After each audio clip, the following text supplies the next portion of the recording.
The Art of War, by Sun Tzu. Chapter 9, The Army on the March.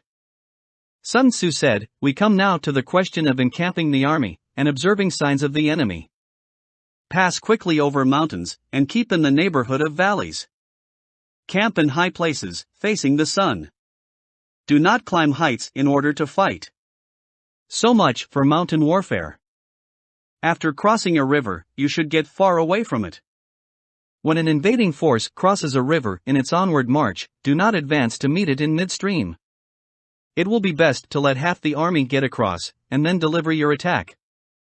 If you are anxious to fight, you should not go to meet the invader near a river which he has to cross. Moor your craft higher up than the enemy, and facing the sun. Do not move upstream to meet the enemy. So much for river warfare. In crossing salt marshes, your sole concern should be to get over them quickly, without any delay. If forced to fight in a salt marsh, you should have water and grass near you, and get your back to a clump of trees. So much for operations in salt marshes. In dry, level country, take up an easily accessible position with rising ground to your right and on your rear, so that the danger may be in front, and safety lie behind.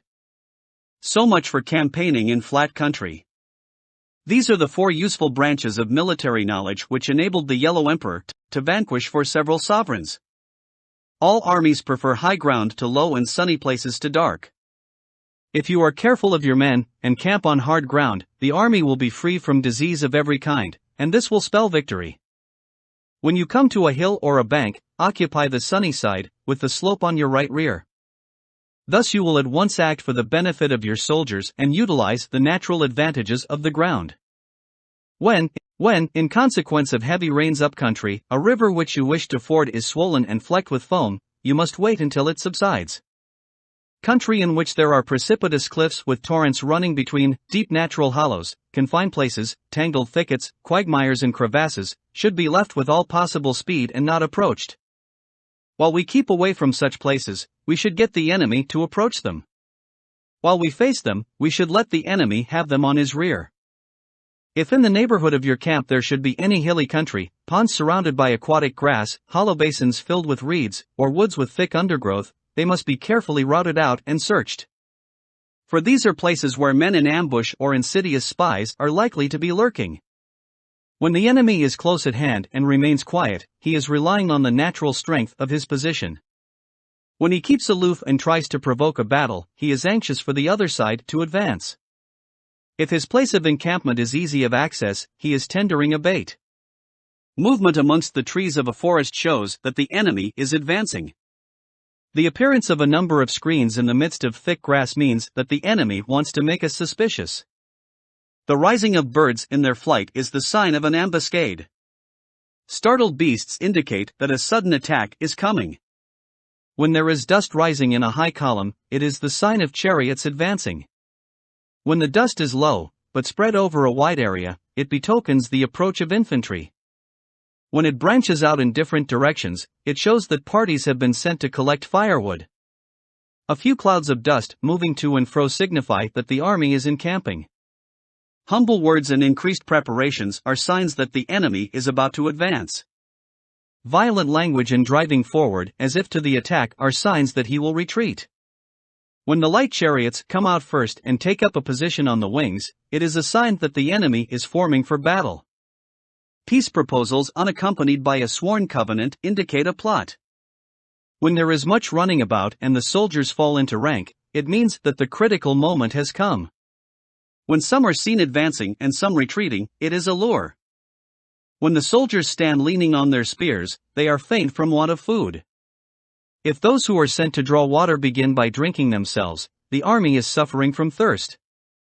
If the enemy sees an advantage to be gained and makes no effort to secure it, the soldiers are exhausted. If birds gather on any spot, it is unoccupied. Clamor by night betokens nervousness. If there is disturbance in the camp, the general's authority is weak. If the banners and flags are shifted about, sedition is afoot. If the officers are angry, it means that the men are weary.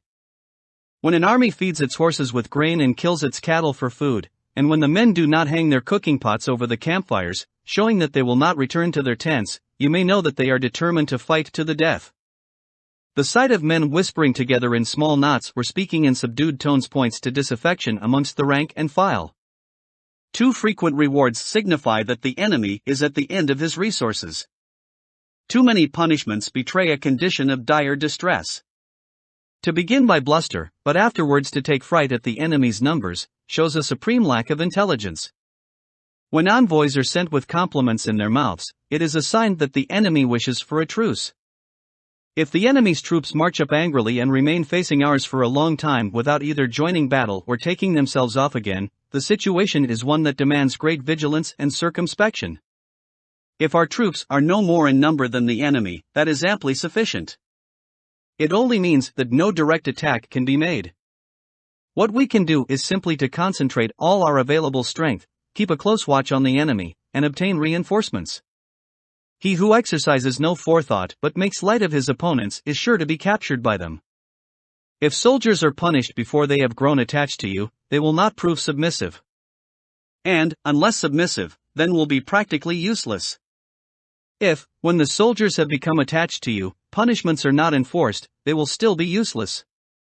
Therefore soldiers must be treated in the first instance with humanity, but kept under control by means of iron discipline. This is a certain road to victory. If in training soldiers' commands are habitually enforced, the army will be well disciplined. If not, its discipline will be bad. If a general shows confidence in his men but always insists on his orders being obeyed, the gain will be mutual.